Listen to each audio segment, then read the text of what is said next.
నమస్తే అండి.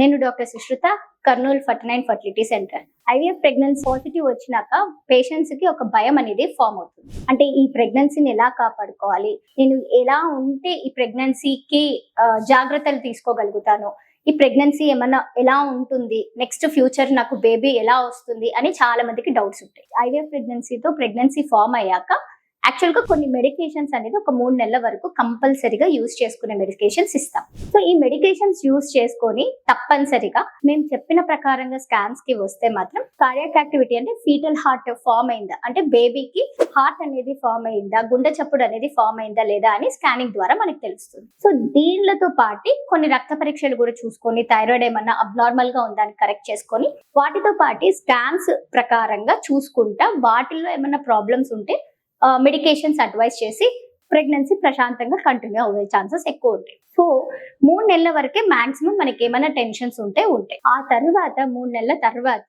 90% ప్రెగ్నెన్సీలు స్ట్రాంగ్ గా బాగా ఉంటాయి.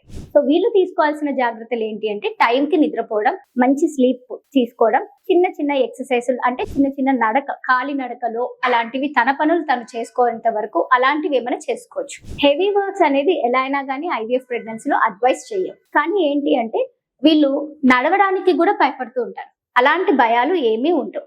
సో ఒక్కసారి ప్రెగ్నెన్సీ స్ట్రాంగ్ గా పాజిటివ్ గా ఫామ్ అయిపోయినాక ఏ భయము ఉండదన్నమాట. అయితే తీసుకోవాల్సిన జాగ్రత్తలు ఏంటి? 7వ నెల నుంచి బీపీ, షుగర్, తర్వాత గుండె ప్రాబ్లమ్స్ అలాంటివి ఏమన్నా ఉన్నాయా, హార్ట్ ఎక్కువ రేటు పెరిగిపోతుందా, ఇలాంటివి ఏమన్నా ఉన్నాయా, కాళ్ళ వాపులు ఉన్నాయా, ఇలాంటివి డాక్టర్ తో చెక్ చేయించుకుంటే మాత్రం దానికి తగ్గట్టు ఒకవేళ బీపీ, షుగర్ అలాంటివి ఏమన్నా డయాగ్నోస్ అయితే మెడిసిన్స్ ఖచ్చితంగా వాడుకొని ప్రెగ్నెన్సీ కనీసం 37 వారాలు వరకు లాగి ప్రెగ్నెన్సీకి డెలివరీ చేసుకోవచ్చు. కొంతమందికి అయితే నార్మల్ గా 9 నెలల వరకు ప్రెగ్నెన్సీ కంటిన్యూ అయ్యి బేబీస్ డెలివరీ అయిన వాళ్ళు కూడా ఉన్నారు. సో వీళ్ళు తీసుకోవాల్సిన ఫుడ్ ఏంటి అంటే నార్మల్ పపాయ, పైనాపిల్ తప్ప మిగతా అన్ని ఫుడ్స్ తీసుకోవచ్చు. అంటే చికెన్, ఎగ్ అది కూడా తీసుకోవచ్చు అనమాట. కానీ ఏంటి అంటే కొంతమందికి ఈ ఎగ్ తినడం వల్ల, చికెన్ తినడం వల్ల ఒంట్లో వేడి ఎక్కువైపోతుంది అని పెట్టారనమాట. అలాంటి భయాలంటూ ఏమీ ఉండవు. మెయిన్ ఏంటి అంటే పపాయ, పైనాపిల్ ఒక్కటే తినకూడదు, మిగతా అన్ని ఫుడ్స్ తీసుకోవచ్చు.